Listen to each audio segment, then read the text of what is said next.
کیوں ہماری دعائیں اٹکی ہوئی ہیں کہ ہم باغی لوگ ہیں، ہم باغی مسلمان ہیں۔ شام پہ پہلا اٹیک ہوا، عمرو بن عاص رضی اللہ تعالیٰ عنہ، 8,000 کا لشکر، ان کو روم کو خبر ہو گئی تھی تو انہوں نے 1,00,000 کا لشکر بھیج دیا تھا۔ جرجیس اس کا سالار تھا، رومن بادشاہ کا بھائی، تو وہ 8,000 1,00,000 نے ان کو گھیرے میں لے لیا۔ تو حضرت واصلہ رضی اللہ تعالیٰ عنہ اس جنگ میں شریک ہیں۔ وہ کہتے ہیں کہ ہمیں یقین ہو گیا آج ہماری قبریں یہاں بنے گی، اور عرب کی عادت تھی جنگ میں شعر پڑھتے تھے ابھارنے کے لیے، لیکن حضرت واصلہ فرماتے ہیں اس دن ہمیں شعر بھول گئے، ہماری زبان پہ ایک لفظ تھا، یا رب محمد انصر امت محمد، اے رب محمد امت محمد کی مدد فرما۔ کہ یہ ہماری زبان پر تھا، تلوار ہاتھ سے چل رہی تھی، زبان اللہ کو پکار رہی تھی۔ حضرت عبداللہ بن عمر، حضرت عمر کے بیٹے بھی اس جنگ میں شریک ہیں، فرماتے ہیں جب سورج ڈھلا تو ہم بار بار آسمان کو دیکھ رہے تھے، میں نے جب اوپر نگاہ دوڑائی تو میں نے دیکھا انفرجت فی السماء فرجۃ، آسمان کا دروازہ کھل گیا، وخرجت منہا خیول شہب، اور اس سے شہابی رنگ کے گھوڑے اور ان کے اوپر سوار، ان کے سروں پہ سفید پگڑیاں، اور سب سے آگے ایک سوار تھا جس کے ہاتھ میں لمبا نیزہ تھا، وہ وہاں سے پکار رہا تھا، ابشروا یا امت محمد، اے امت محمد تمہیں بشارت، قد اتاکم اللہ بالنصر، اللہ تمہاری مدد کو آ گیا۔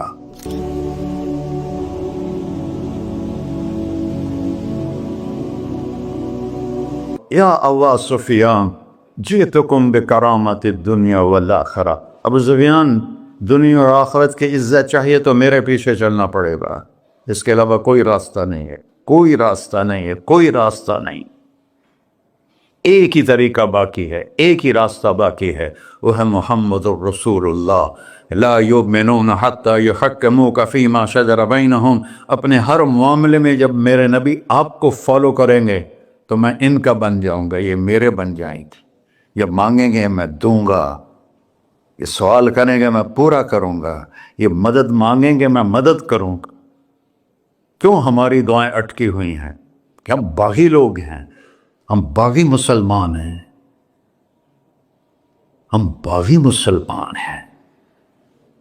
شام پہ پہلا اٹیک ہوا، عمرو بن عاص رضی اللہ تعالیٰ عنہ، 8,000 کا لشکر، ان کو روم کو خبر ہو گئی تھی تو انہوں نے 1,00,000 کا لشکر بھیج دیا تھا۔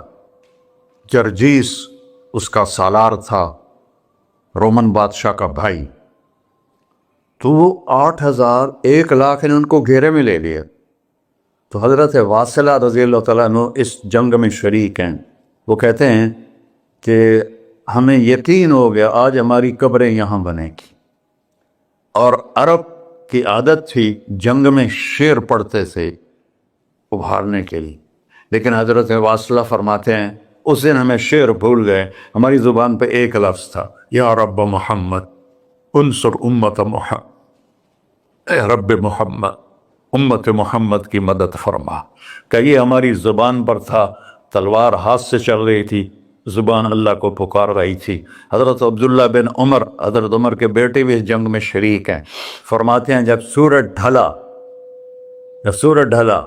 تو ہم بار بار آسمان کو دیکھ رہے تھے، میں نے جب اوپر نگاہ دوڑائی تو میں نے دیکھا انفرجت فی السماء فرجۃ، آسمان کا دروازہ کھل گیا، وخرجت منہا خیول شہب، اور اس سے شہابی رنگ کے گھوڑے اور ان کے اوپر سوار، ان کے سروں پہ سفید پگڑیاں، اور سب سے آگے ایک سوار تھا جس کے ہاتھ میں لمبا نیزہ تھا، وہ وہاں سے پکار رہا تھا، ابشروا یا امت محمد، اے امت محمد تمہیں بشارت، قد اتاکم اللہ بالنصر، اللہ تمہاری مدد کو آ گیا۔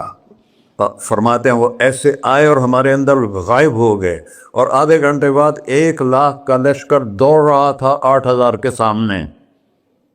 کبھی ہم بھی تم میں بھی چاہا تھی، کبھی ہم بھی تم میں بھی راہ تھی، کبھی ہم بھی تم بھی تھے آشنا، تمہیں یاد ہو کہ نہ یاد ہو۔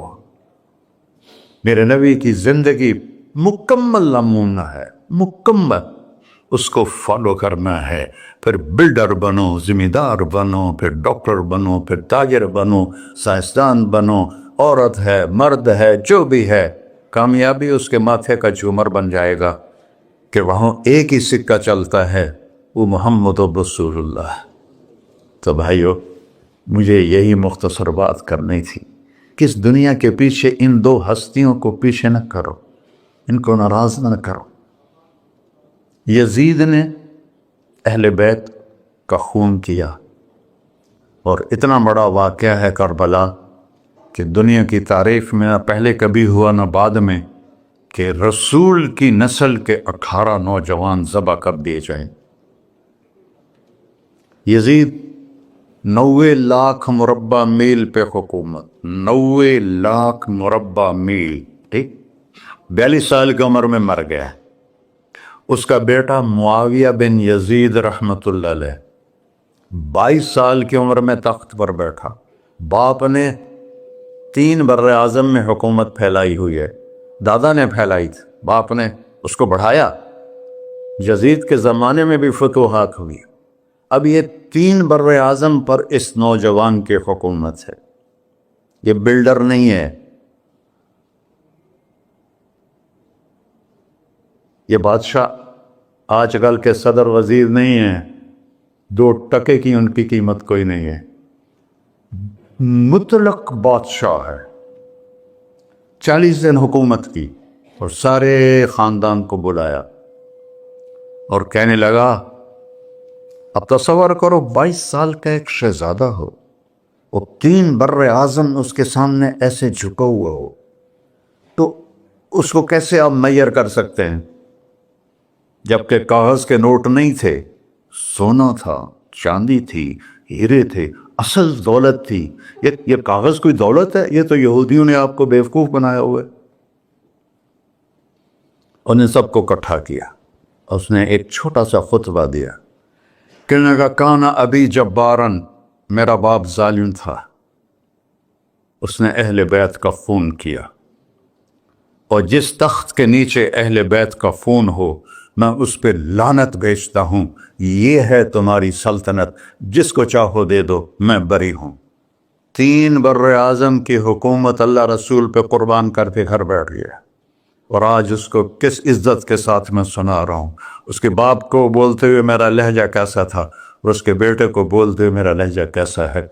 3 بر اعظم کی سلطنت چھوڑ دی کہ اس کے نیچے اہل بیت کا خون ہے، مجھے نہیں چاہیے۔ تو اللہ اور اس کے رسول کو راضی کرنے کے لیے بڑے سے بڑا سودا بھی سستا ہے، بڑے سے بڑا سودا بھی سستا ہے۔ ایک صحابی آئے، یا رسول اللہ، میرے پڑوسی ہے، اس کی کھجور ایسے میرے گھر میں آتی ہے، اس پر جب پھل پکتا ہے تو وہ گرتا ہے، میرے چھوٹے چھوٹے بچے اٹھا کے کھانے لگتے ہیں، ادھر سے بھاگ کے آتا ان کے منہ سے نکال لیتا ہے۔ اس کی تو محنت کریں کہ اتنی سخت، وہ منافق تھا، اس کی اتنی سختی نہ کرے۔ تو آپ نے اسے بلایا، کہا بھائی ایک سودا کرتے ہو؟ کہا جی، یہ کھجور مجھے دے دو اور میں جنت میں کھجور دن لے کے دیتا ہوں۔ کہنے لگا، یا رسول اللہ، کوئی اور آپ فرماتے تو میں ضرور حاضر کر دیتا، یہ کھجور تو مجھے میرے بچوں کو بہت پسند ہے، میں تو معافی چاہتا ہوں۔ اٹھائی منافق، تو اس نے معافی مانگنی تھی۔ وہاں ایک صحابی بیٹھے تھے، ابو الدحداح، جب وہ چلا گیا تو کہنے لگے، یا رسول اللہ، اگر میں آپ کو یہ کھجور لے کے دے دوں تو مجھے جنت میں کھجور لے کر دیں گے؟ کہنے لگے، ہاں، سودا پکا ہے۔ تو وہ گیا اس کے پیچھے، کہنے لگا، بھائی کھجور بیچو گے؟ کہا نہیں۔ کہہ رہے، بھائی بیچ دو۔ ارے جا، میں نے رسول اللہ کو نہیں بیچی، تجھے کیسے بیچوں گا؟ انہوں نے کہا، منہ مانگی قیمت لے لے۔ منہ سے بول کیا لینا چاہتا ہے؟ ابو الدحداح کا باغ تھا تیار، 600 کھجوریں، میں ذمہ دار ہوں، مجھے پتا ہے کہ 600 کھجوروں کی کتنی قیمت ہوتی ہے۔ جیسے آپ بلڈنگ کو جانتے ہیں، میں نہیں جانتا، آپ ذمہ داروں کو نہیں جانتے، میں جانتا ہوں۔ 600 کھجوروں کا باغ، تو اس نے اس کو لاجواب کرنے کے لیے کہا اپنا باغ دے دے، کھجور لے لے۔ اب یہ کہتا ہے پھرے گا تو نہیں؟ آپ لوگ تاجر بیٹھے ہیں، اس کے بول کی طاقت دیکھو، اس سے کہہ رہا ہے اب معاہدے سے پھرو گے تو نہیں؟ انہوں نے کہا میں پاگل ہیں جو پھرا، میں نے 600 کھجوروں کا باغ لگ گیا۔ پھر انہوں نے کہا چل ڈن، 600 کھجوروں کا باغ تیرا اور یہ کھجور میری۔ اور وہاں سے سیدھا گیا اپنے باغ میں۔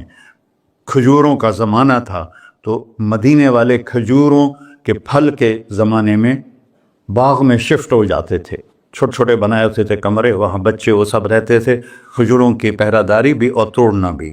تو وہ ہائے قربان جاؤں نبی کے صحابہ پر، وہ باغ میں اندر نہیں گئے، باہر کھڑے ہو گئے کہ کہیں نیت نہ بدل جائے اتنا بڑا باغ دیتے ہوئے۔ باہر سے پکارا ام الدحداء، بیگم کہ جی کہ باہر آ جاؤ، بچوں کو بھی لے کے آ جاؤ۔ کیا ہوا؟ کہا میں نے باغ بیچ دیا۔ انہیں کہا کتنے میں؟ کہ جنت میں کھجور مل گئی۔ وہ کہنے لگی ربح البیع ربح البیع ربح البیع، واہ ابو الدحداء کیا سودا کیا تم، کیا سودا کیا تو۔ ارے کہ عورتیں زیادہ شور میں جاتی مروا دیتا ہے کہ بچے کے تو کھاسیں تمہیں کہ تو کھاساں، کہ ربح البیع۔ اس کے بعد بھاگا ہوا آیا اللہ کے نبی کے پاس، یا رسول اللہ میں نے کھجور خرید، آپ اس انصاری کو دے دیں۔ تو آپ نے پوچھا کتنے میں خریدی ہے؟ کہ سارا باغ دے دیا ہے، کھجور لے لی۔ آپ نے کہا پہلا سودا کینسل، کم من عذق رداح ودار فیاح لأبی الدحداء۔ اب تیرے لیے میں دیکھ رہا ہوں تیرے رب نے جنت میں کھجوروں کے باغ لگا دیے ہیں، اور تیرے پوٹھے کی جگہ کھجوروں میں محل بنا دیے ہیں سونے چاندی کے۔ جنت میں تو مٹی نام کی شے کوئی نہیں، لوہے نام کی شے کوئی نہیں، ایک ہر گھر ایک انچ سونے کی، ایک چاندی کی، ایک زمرد کی، ایک یاقوت کی، مشک کا گارا اور زعفران کی گھاس، اور اس کا لنٹر اللہ کا عرش ہے۔ تو سودے کر گئے، اب سب کچھ کرو لیکن اللہ رسول کو پیچھے نہ چھوڑ،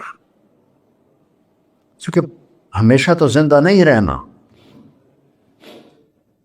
چلے جانا ہے۔ دنیا میں سب سے بڑا محل بنایا تھا کسریٰ نے، نوشیروان کے پوتے خسرو پرویز نے، جس نے ہمارے نبی کا خط پھاڑا تھا۔ 40,000 پلرز پر وہ گھر تھا۔ آپ لوگ بلڈروں اسکوائر فٹ لگاؤ، 40,000 ستونوں پر وہ گھر کھڑا تھا، اور وہ اس کے اوپر سارا سونا ہیرے جواہر 40,000 پلر پر تھے، اور اس کے 500 بڑے بڑے گنبد تھے، اور سب سے بڑے گنبد میں 1,000 سونے کے فانوس تھے، اور اس میں ایک رات میں 9 من تیل جل جاتا تھا، صرف ایک رات کے لیے اس کو، اور 3,000 باندیاں تھیں، 6,000 نوکر تھے صفائی کے لیے، 12,000 سپاہی تھے اس کی حفاظت کے لیے، لیکن وہ چند سال بھی نہ رہ سکا کہ پلٹا کھایا حالات نے، اور رومن امپائر کیسر نے آ کر اسے شکست دی۔ نینوا میں ہمارے نبی کے خط پھاڑنے کے بعد آپ نے فرمایا تھا کسریٰ نے اپنا ملک پھاڑ دیا، تو وہ آیا، وہ شکست کھائی کسریٰ نے اور بھاگ گیا، اس نے سارے محل کو آگ لگایا، مٹی کا ڈھیر بنایا، اور مسلمانوں میں سب سے بڑا محل بنایا اندلس کے بادشاہ عبد الرحمن نے الثالث نے، 4,316 پلر پر تھا وہ گھر، اور پورے یورپ میں اس کی دھاک تھی، ہر طرف سے ہیرے آ رہے ہیں، موتی آ رہے ہیں، جواہر آ رہے ہیں، پورے پلر پوری چھت سونے سے بنی تھی، اور پورے پلروں پر ہیرے جواہرات تھے، اور باہر ایک بڑا تالاب تھا، کس کا؟ پارے کا، پانی کا نہیں، پارے کا۔ اس میں کیا کرشمہ تھا، اس کو اس اینگل سے انجینئرز نے بنایا تھا کہ سورج کی شعائیں جب پارے پر پڑتی تھیں تو پارا تو ہلتا ہے، کھڑا نہیں رہتا، تو شعائیں ایسے ایسے ڈانس کرتے کرتے کرتے محل پہ پڑتی تھیں، تو لگتا تھا پورا محل رقص کر رہا ہے۔ اب میں وہاں گیا تو ایک کوٹھے کے سوا وہاں کچھ بھی نہیں تھا، وہ بھی کوٹھے کی چھت نیچے گری ہوئی تھی۔ تو آپ لوگوں کو دیکھو، ہمارے نبی پہ قربان جائے، انہوں نے ہمیں کیسی پیاری زندگی دی. وضو سے پہلے ایک دعا سکھائی ہمارے نبی نے. ہم 5 دفعہ تو کم از کم کرتے ہیں وضو کہ اللہم اغفر لی ذنبی ووسع لی فی داری وبارک لی فی رزقی. دنیا بھی جوڑ دی، آخرت بھی. یار میرے کو معاف فرما، مجھے بڑا گھر دے، مجھے کھلا گھر دے، مجھے کھلا کر دے، اور میرے رزق میں برکت دے. کھلا گھر اللہ کی نعمت ہے، آپ لوگوں کو میسر کر رہے ہیں سہولتیں. آپ کو اجر ملے گا اگر اس میں جھوٹ نہ ہو، سود نہ ہو، کھوٹ نہ ہو، ہیرا پھیری نہ ہو، وعدہ خلافی نہ ہو. تو یہی آپ کی جنت کا راستہ ہے. تو اللہ رسول سے صلح کر لو بھائیو، بس میری اتنی گزارش. اور آخر میں ایک حدیث سناتا ہوں. 10 لاکھ حدیثیں ہیں میرے نبی کی، ایک سناتا ہوں، ساری کور ہو جائیں گی. ایک تو ہے فرض، نماز نہیں چھوڑنا، روزہ نہیں چھوڑنا، زکوٰۃ نہیں چھوڑنا، حج فرض ہے نہیں چھوڑنا. اس کے بعد میرے نبی نے کہا 4 چیزیں مجھ سے لے لو. 5 میں نہیں کہیں کہ 4 باتیں مجھ سے لے لو، صرف 4 باتیں مجھ سے لے لو، دنیا بھی تمہاری ہے، آخرت بھی تمہاری. سبحان اللہ. اور اس سے زیادہ کیا آسانی دے میرا نبی. اتنے 100 نفل پڑھو ہوتے، اتنے عمر کرو ہوتے، اتنے حج کرو ہوتے، اتنی تہجد پڑھو ہوتے، تو سارے مر گئے آج سے. کہ 4 باتیں لے لو، دنیا میں بھی مزہ رہے گا، آخرت میں. پہلی بات کیا ہے؟ صدق و حدیث. ہر معاملے میں سچ بولنا، جھوٹ نہ بول. ایک صحابی نے پوچھا یا رسول اللہ، مسلمان بزدل ہو سکتا ہے؟ اب نے کہا. کنجوس ہو سکتا ہے؟ اب نے کہا. جھوٹ بول سکتا ہے؟ کہ نہیں، جھوٹ نہیں بول سکتا. سچ بولے، سچ کی قیمت ادا کرو. حفظ و امانت، کسی کو دھوکہ نہ. چیز کوئی اور ہو، دکھا کوئی اور رہے ہو، میٹیریل کوئی اور ہے، بتا کوئی اور رہے ہو. حفظ و امانت، دیانتداری سے کام کرو، کسی کو دھوکہ نہ دو. آپ نے فرمایا میں اپنے امتی سے ہر گناہ کی توقع رکھتا ہوں، بشر ہے بیچارہ، لیکن میرا امتی ہے تو 2 نہیں کرے. واہ یا رسول اللہ، آپ نے کیا چاہا اور ہم نے کیا کیا. کہ 2 کام نہیں کرے گا، ایک جھوٹ کبھی نہیں بولے گا، ایک دھوکہ کبھی نہیں دے گا.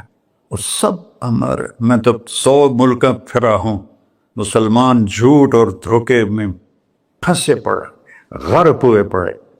چاہے عربی ہیں، چاہے غیر عربی ہیں، مالدار ہیں، فقیر ہیں، اس گندگی میں سب ڈوبے ہوئے ہیں.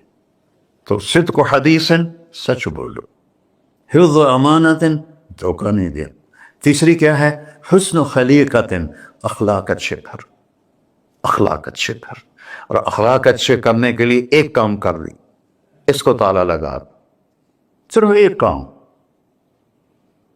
اس سے کوئی گالی نہ نکلے، جھوٹ نہ نکلے، غیبت نہ نکلے، طنز نہ نکلے، بے عزت نہ کرو. عام طور پر ہمارے ماحول میں نوکروں کو بہت ڈانٹ ڈپٹ ہوتی ہے، اس کو قابو میں رکھو. سوچو اسی جگہ میں ہوتا نوکر تو میں یہ پسند کرتا. اپنے اخلاق کی چابی ہے زبان کا میٹھا بول، اور خاص طور پر والدین کے ساتھ، اور سب سے زیادہ اہم بیوی کے ساتھ. میرے نبی نے فرمایا بہترین مسلمان وہ ہے جو بیوی سے اچھا سلوک کرتا ہو، کہ وہ ماں، باپ، بہن، بھائی، گھر، سہیلی، ماحول، ثقافت، تہذیب سب کچھ چھوڑ کر ایک بول کے ساتھ آپ کے گھر آ جاتی. آپ کے بچے کا 9 مہینے بوجھ اٹھاتی، اس کو دودھ پلاتی، اس کی چھاتیاں لٹک جاتی ہیں. کبھی آپ کے لیے وہ ناشتہ بنا رہی ہے، کبھی کھانا بنا رہی ہے، کبھی آپ کے کپڑے کا خیال کر رہی ہے، اور آپ ایک چھوٹی سی بات پر اس کی عزت اتار کے پھینک دیتے. تو میرے نبی نے فرمایا سب سے بہترین مسلمان وہ ہے جو بیوی کے ساتھ حسن سلوک کرتا ہو. پھر آپ نے کہا اور میرا سلوک اپنی بیویوں سے سب سے زیادہ اچھا ہے. اظہار محبت کرو، ماں سے، باپ سے، اولاد سے، بیوی سے. اظہار بہت ضروری. یہ پریزنٹیشن اظہار ہی تو تھا. یہ اظہار نہ ہو تو پتہ کیسے چلے؟ اپنے ماں کے پاؤں چومو، باپ کا ماتھا چومو، ان کے آگے نوکر بن کے کھڑے